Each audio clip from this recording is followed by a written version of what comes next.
waa wareeg bay taagan tahay bulshada deegaanka Soomaalida Itoobiya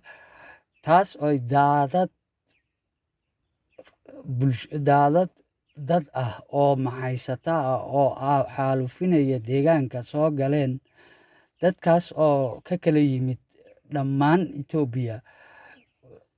Deegaankeennu aad buu u circirayaa bulsho aan la garanayn oo ciidda ka badan oo Itoobiyaan ah kuwaas oo maxaysata ah xaalufinayana deegaanka dhaqaalihiisa loona haynin miisaaniyad iyo kabitaan kuwaas oo kula qaybsanaya caafimaadkii kula qaybsanaya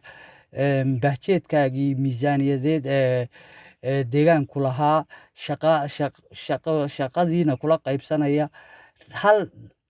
riyaal aana kaga tegayn deegaanka oo u diraya deegaamadoodii adigana riyaal kuu ogolayn kaana dhex shaqaysanaya kuwaas ma u xisaabsan yihiin bal maamulkeena deegaanku tirakoobse ma sameeyeen inta ku nool jigjiga inta ku nool dhagax buur cadadkooda lama koobi karo dadka dhabuubka ah iyo dadka amaaraaga ah ee dawarsanaya qaar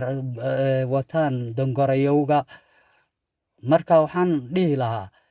deegaanku wuxuu u baahan yahay kabitaan bulshada ku soo jabtay ee ciidda ka badan dhaqaalihii iyo miisaaniyaddii hore u qaadanayay lamalaabkeed waa inay siiyaan deegaamada ay ka soo barakaceen dadkani iyagana magaalo kastaana waxaan jeclaan lahaa in ay tira koobto dadka ku soo qaxay ee baahida dhaqaale la'aaneed ee deegaamadoodii ka soo qaxisay ee sida shaqo la'aanta annagii oo shaqo la'aan iyo abaar iyo sicir barar la tacaalayna yaa haddana waxaana soo dul fuulay bulsho ciidda ka badan oo nagaga timid deegaanka dhabuubka oromiya amaara tigray dadkaas oonaan garanaynin halka caafimaadkooda aanaan warkahaynin amnigooda aanaan warkahaynin cid tira koobaysaa iyo cid daba gelaysaa aysan jirin balse waxaan jeclaan lahaa in bal loo fiirsado bulshada intaa leeg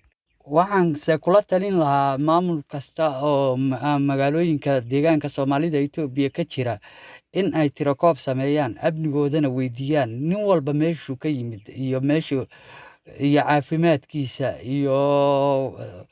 adigu bal hab systematic ah oo qorshe deegaanku ka leeyahay ama maamulka magaaladu ka leeyihiin in la sameeyo magaalooyinka ay joogaan tirakoob la sameeyo cadadkooda si aan u ogaano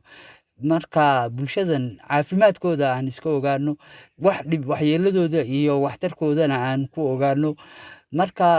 Itoobiyana aan weydiisano kabitaan miisaaniyadeed ay naga kabto maadaamay wax kasta nala qaybsanayaan biyihii way nala qaybsanayaan sida shaqadii way nala qaybsanayaan caafimaadkii way nala qaybsanayaan waxaasoo dhanna waa wax culays aanaan iska xajin karin deegaan ahaan annagoo Itoobiya ka mid ah Itoobiya dee waxba isagama jiraan Itoobiya waa kala gaar waa kala deegaamo marka dadkani ma barakicin ba integrationkii ma wuxuu noqday si xaalufin buu noqday integrationkii ay lahaayeen isdhexgalka